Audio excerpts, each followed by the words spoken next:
pasado 7 décadas desde que a Gabriel García Márquez le publicaron su primer cuento. Un inesperado suceso nos ha hecho rememorar ese primer momento de gloria que experimentó Gabo en la impresionante ciudad fría y gris como lo era la Bogotá de 1947. Esta es la historia de una máquina sin resignación.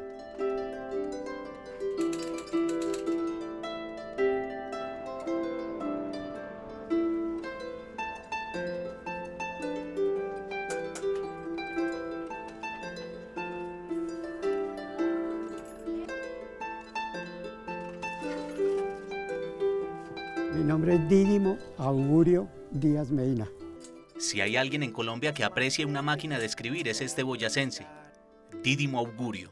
Mi abuelo se llamaba Dídimo y mi padre se llamaba Augurio. Entonces entre los dos formaron el nombre mío, Dídimo Augurio. El cronista Fabián Forero descubrió a Dídimo en una calle del barrio San Jorge en el sur de Bogotá. En esta historia plasmó la dedicación de Dídimo por máquinas de escribir y registradoras antiguas. Duerme en su habitación con 150 novias. No es que sea un viejo verde, simplemente así llama a las máquinas de escribir que tiene arrumadas en su casa de habitación del barrio San Jorge. Yo veo una máquina y como que me recuerda a mi juventud, cuando empecé a conocer las máquinas, a conocer todo y el progreso que hubo en la época que fue su apogeo, ¿no? Dídimo, como pocos, repara nostalgias, recupera recuerdos, intenta ajustar el pasado escrito en estos intrincados aparatos. Él vive de hacerle mantenimiento al ayer. Muchas de ellas resisten el paso del tiempo arrumadas en silencio en el cuarto trasero de la casa. Una máquina marca Remington, 1877. Otras sirven de adorno para rendir homenaje a la antigüedad. Esta máquina es una Remington modelo 10. Se llamaba en la época tipo de martillo.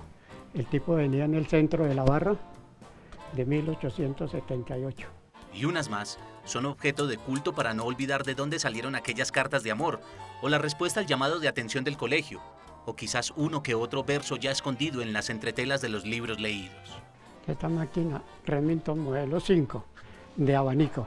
Este se llama de abanico por el sistema del teclado que baja y sube. Al bajarlo es la seguridad del teclado, que queda con seguridad. Entre los años 1714 y 1829, los nombres de Pellegrino Turri, Henry Mill y William Austin Bart sobresalieron como los primeros desarrolladores de la máquina de escribir.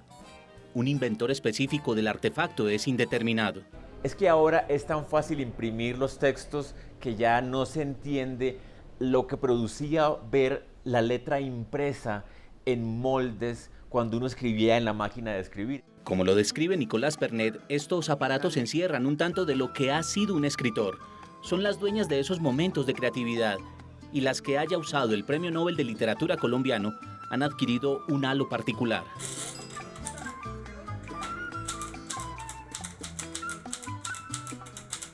Nicolás, ¿qué representa para aquel Gabriel García Márquez de los años 40 la máquina de escribir? Yo creo que las máquinas de escribir que usó García Márquez son patrimonio de todos los colombianos, porque es la herramienta de trabajo del escritor más grande de la historia del país y se puede decir que de América Latina. Hay máquinas de escribir de García Márquez que ya están en museos, otras siguen todavía en ciertas familias o ciertas casas. Se podría pensar que es un modo de homenajear su memoria, pero es su memoria de trabajador incansable. Para García Márquez, la máquina de escribir es como la espátula del obrero, es como la guitarra del músico. Este hombre también sabe de la importancia de ese objeto. Soy Daniel Samper Pizano, escritor, periodista, académico de la lengua y sobre todo vallenatólogo. Justamente esta, la diosa coronada, fue la que inspiró la cápite de la obra de García Márquez. Y la van a tocar los miembros del conjunto, digo, sabiendo que Ivo fue una de las primeras canciones que aprendió y la oyó de boca de su padre. Señores, vengo a contarles, hay nuevo encanto en la sabana. Y si las cosas gravitaron la atmósfera íntima del mítico escritor colombiano, sí que más. Todo lo que tenga que ver con Gabo es importante ahora. Y una máquina de escribir de García Márquez es parte de la historia de Colombia. La Biblioteca Nacional, como muchos otros recintos en el mundo, le ha brindado un espacio a García Márquez y en él a esta máquina de escribir, la Smith Corona eléctrica en la que terminó eso que él trataba como un vallenato largo. Su obra cumbre, 100 años de soledad. A mis 38 años y ya con 4 libros publicados desde mis 20 años, me senté ante la máquina de escribir y empecé, muchos años después, frente al pelotón de fusilamiento, el coronel Aureliano Buendía había de recordar aquella tarde remota en que su padre lo llevó a conocer el hielo. No tenía la menor idea del significado ni el origen de esa frase, ni hacia dónde debía conducirme. Lo que hoy sé es que no dejé de escribir ni un solo día durante 18 meses hasta que terminé el libro. Allí en la sabana y entiende su diosa coronada y canta el pobre Leandro Díaz, triste por la serranía, y canta el pobre Leandro Díaz, triste por la serranía.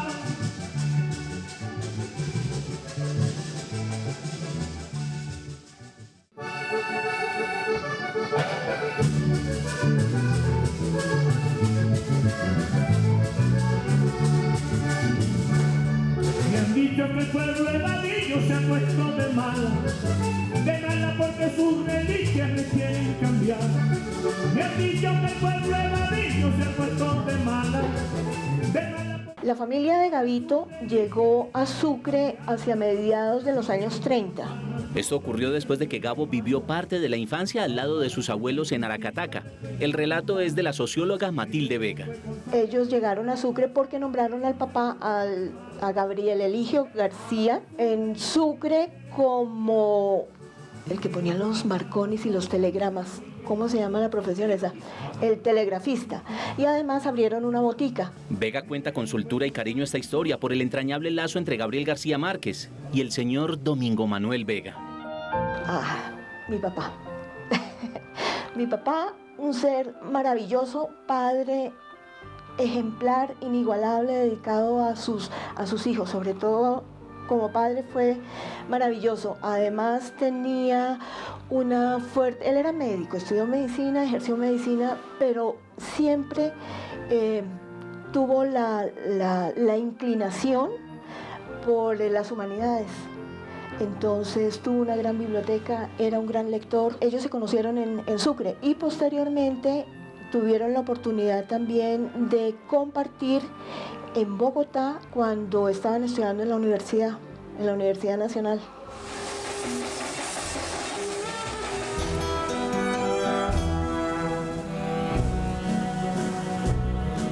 En 1943 Gabo llegó a Bogotá, a la estación de La Sabana. De ahí rumbo a una de las pensiones en las que vivió mientras habitó estas tierras.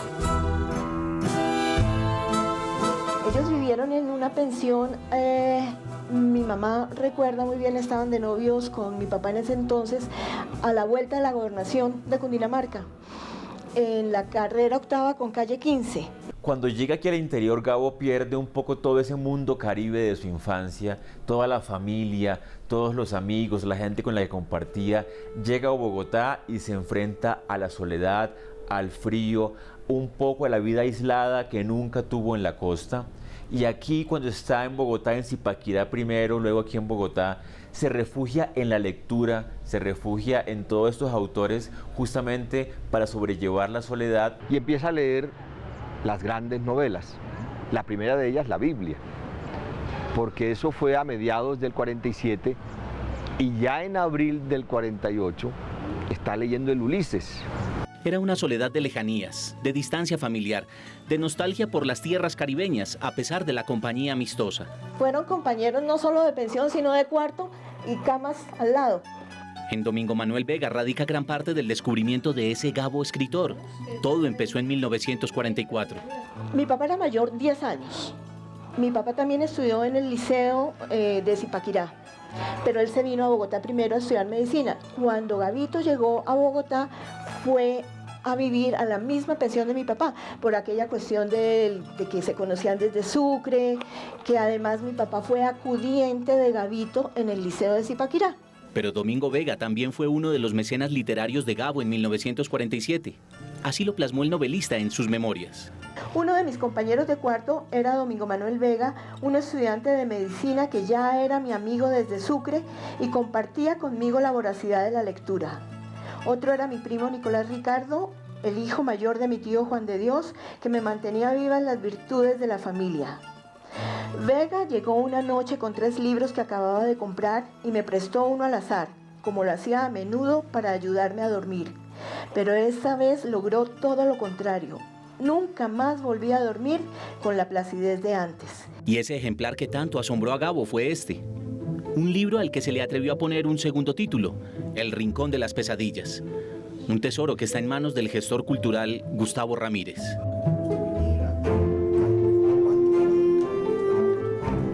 Y es la lectura de La Metamorfosis de Franz Kafka, en junio del 47 en una pensión de estudiantes costeños. Eso fue como un alumbramiento, dicho por el mismo Gavito. Él leyó ese libro y quedó absolutamente deslumbrado, tan deslumbrado que esa misma noche, según cuentan, empezó a escribir un cuento que fue el primero que le publicaron.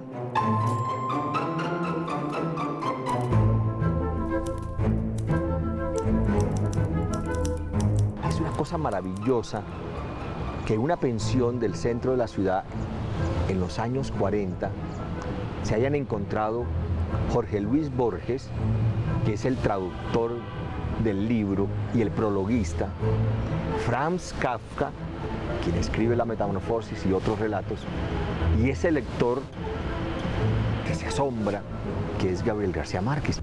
Antes que todo, Gabo fue poeta. Esas primeras piezas literarias fueron publicadas en el periódico La Razón, en su página universitaria, lo mismo que en el periódico El Tiempo en el año 1944. Pero según especialistas conocedores de la vida del Nobel de Literatura colombiano, su gran epifanía ocurrió en el año 1947, en el periódico El Espectador. Reconoce, descubre, se da cuenta de que en la literatura y en la escritura de la narrativa se pueden decir las cosas que él escuchaba decir a su abuela Tranquilina, o las cosas que él también leyó en Las Mil y Una Noches. Entonces él dice, carajo, si esto se puede hacer, entonces yo quiero ser escritor.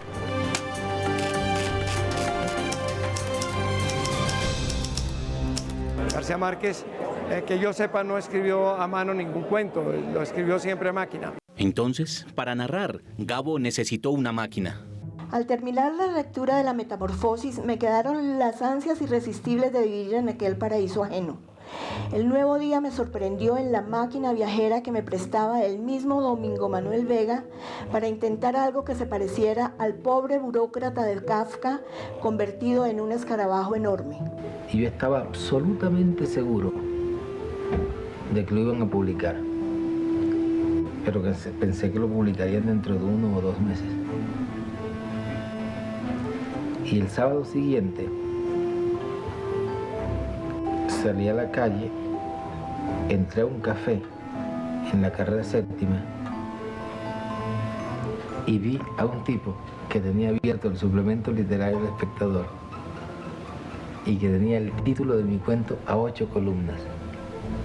Sumergido en esa emotiva escena, Gabriel García Márquez decide salir corriendo hacia la pensión de amigos costeños donde él vivía, justo aquí, en la carrera 8ª entre calle 15 y avenida Jiménez. El propósito, encontrar a alguno de ellos para que le prestara 5 centavos y así comprar el ejemplar del día. He visto que mi cuento está publicado en El Espectador y me dijo, no puede ser porque lo mandaste el miércoles. Y hoy es sábado, pues está publicado. Entonces él sí tenía los 5 centavos. Salimos, compramos El Espectador y efectivamente estaba publicado el cuento. Y compró el periódico y lo llevó a la pensión. Y allá lo leyeron y obviamente la fiesta y la parranda fue fenomenal. Salió en la sección La ciudad y el mundo de Eduardo Salamea una nota donde decía que esperaba que los lectores del suplemento Fin de Semana se hubieran dado cuenta de que había aparecido un escritor del cual no se tenía noticia. Su primer cuento habla justamente de un niño que después de morir continúa creciendo, continúa viviendo después de la muerte. También en ese cuento, por oscuro que parezca, ya va a haber elementos como el humor, por ejemplo. Hay una frase del cuento que dice, le dice un médico a una señora, señora, su hijo está gravemente enfermo, está muerto. Y la impresión que tuve yo en este momento era que me había metido en un lío del carajo, porque ya no tenía camino de regreso y tenía que ser siendo escritor todo el resto de mi vida.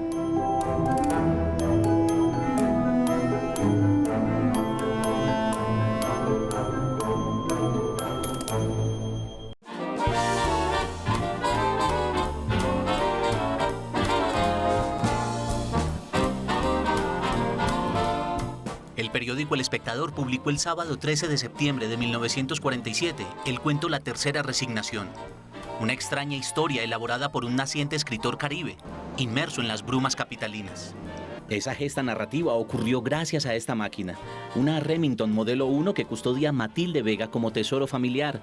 Es la herencia de la memoria, una reliquia de su papá, el médico Domingo Manuel Vega Álvarez. Le llamaban la máquina viajera. Esa máquina estuvo con mi papá toda su vida y nosotros la conservamos.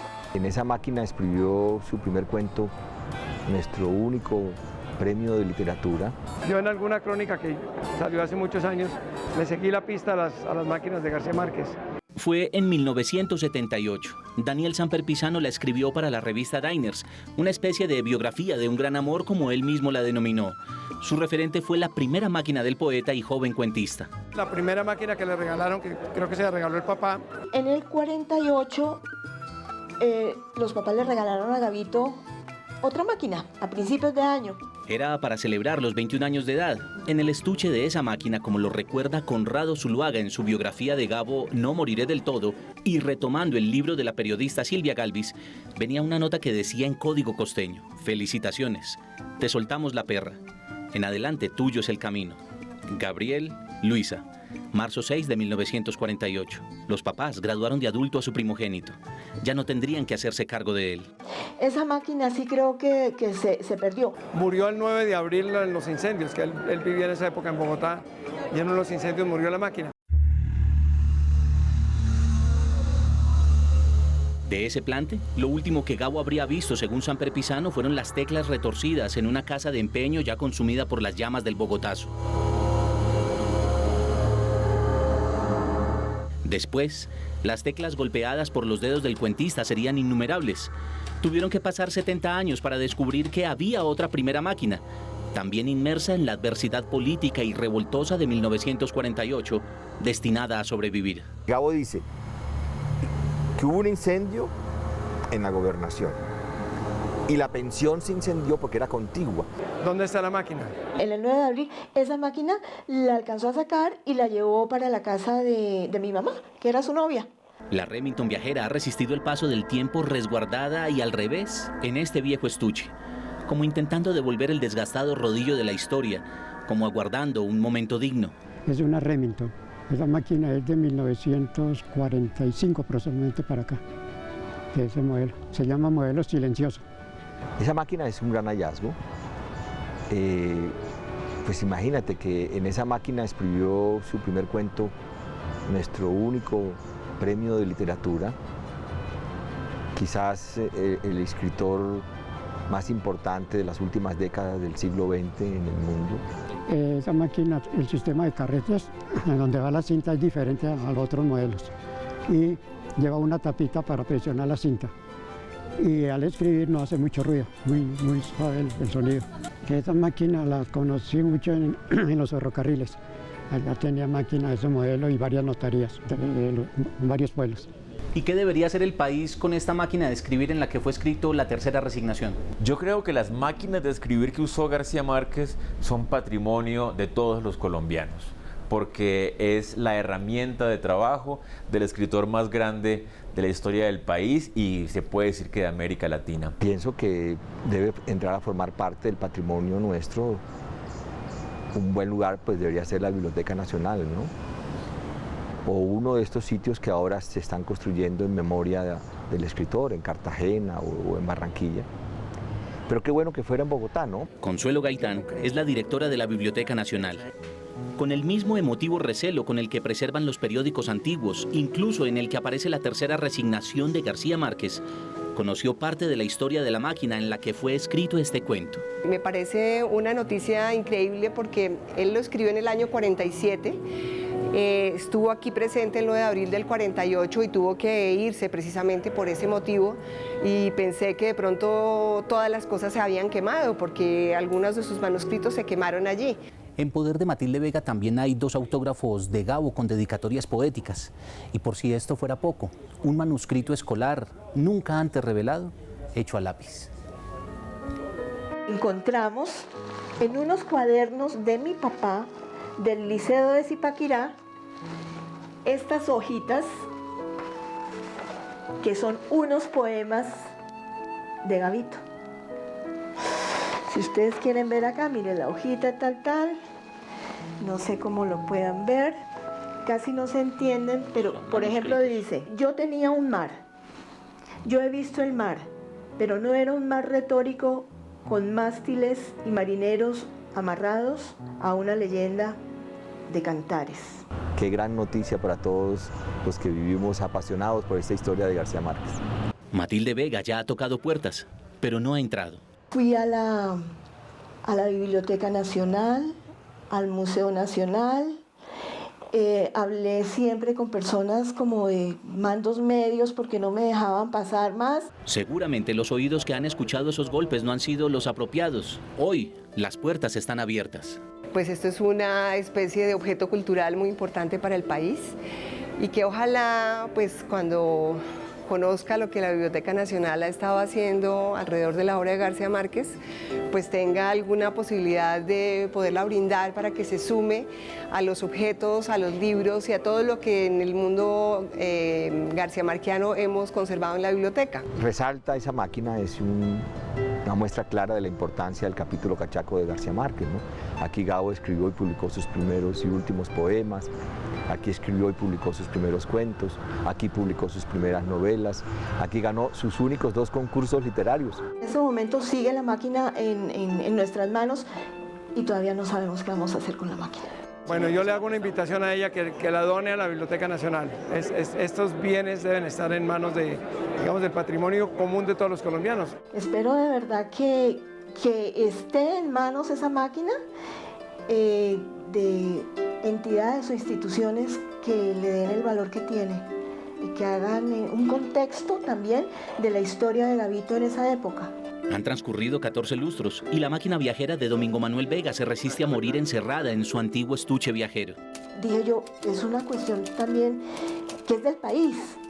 Es que en esa máquina escribió su cuento, su primer cuento publicado, Gabito. Eso tiene una importancia en la historia literaria de Colombia. Debe estar resignada a no escribir, pero no a perder la oportunidad de encontrar un lugar en la historia mágica de su realidad.